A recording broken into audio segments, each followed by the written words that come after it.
Hi guys, and today I want to talk to you about how to get rid of gnats.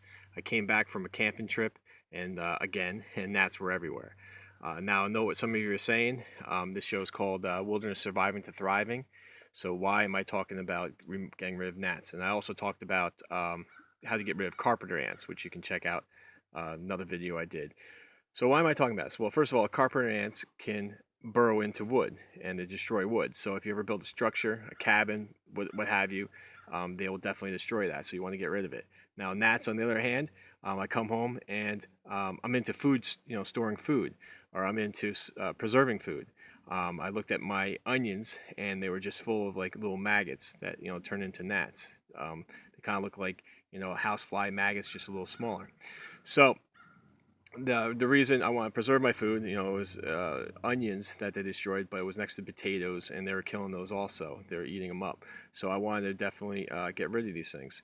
So I looked online a couple places and came up with uh, a couple ways, or one way of destroying gnats. Well, the first thing, like I said, is you want to find where the source is. And I realized the gnats were in two places.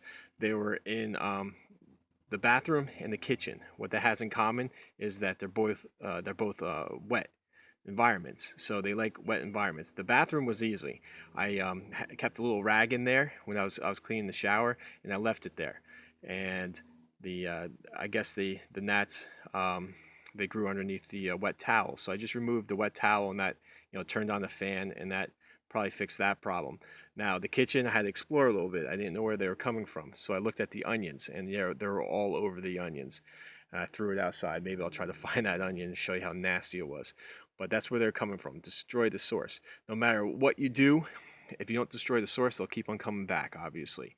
If you have a lot of gnats. These things are not just coming from the outside and just multiplying just like that, magically. There has to be a food source or something, wet spot that they're doing it in. So find that spot, eliminate it, and now the flies that are left over, the gnats that are left over, what you could do is, I saw that someone just said, so take some soap and vinegar and combine them, and that'll do the trick. So I'll let you know what I did. One person I first saw on YouTube, they combined like 50% soap and 50% vinegar. I thought that was way too much soap, and I was right, because when I did my experiment, I only put a couple squeezes of soap in there, or a little bit of soap in there.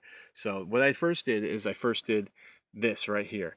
I made my mixture of vinegar. I used apple cider vinegar, and people, they're telling you use this product, use that product. I don't think it really matters. You can use any soap, any vinegar, but I'll let you know what I did, and let me know if you've done the same thing and you notice a difference between brand names. But so I use this container right here. You can see the size of it. I put this in there. I probably put, I don't know, 3, 4, 5 squeezes of this maybe in there, and I mixed it around.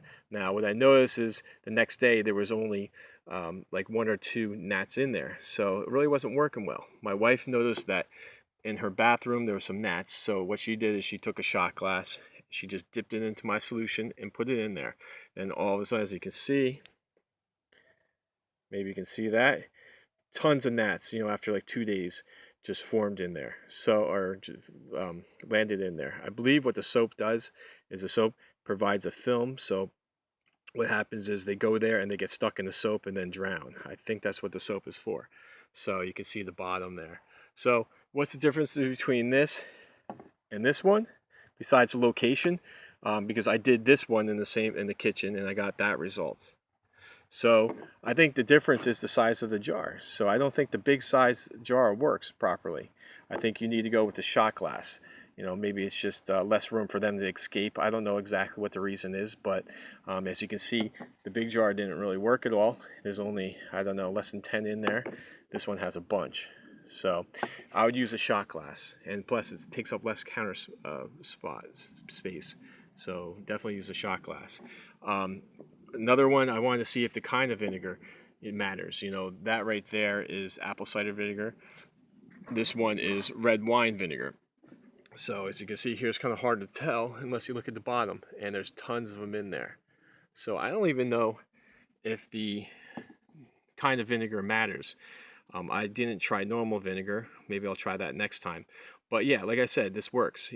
First eliminate the source, whatever it is, and then you get a shot glass, put some vinegar in there.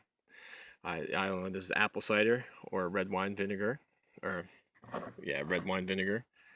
Puts the vinegar in there, and then just put a little bit of soap in. I just put a couple squeezes in. I also tried different soaps. I tried laundry detergent. That worked also. So I don't think it matters name brands, but let me know, guys, if you tried this with a name brand, if it works better with a name brand type of soap, a certain kind, or if it just works this way. So vinegar and soap kills the remaining gnats. Um, I don't think their lifespan is too long, but get them out of your house as soon as possible. That's what I would do. You don't want them eating all your food, so definitely check, your potatoes, anything that's outside the refrigerator that you keep, potatoes, onions, whatever you keep outside the refrigerator. But anyway, so this is how I do it. Check out my other video. Um, how to get rid of carpenter ants, and also I think fall's coming up, so I'm gonna probably make some knives and do some blacksmithing and make some charcoal. So stay tuned for that kind of stuff.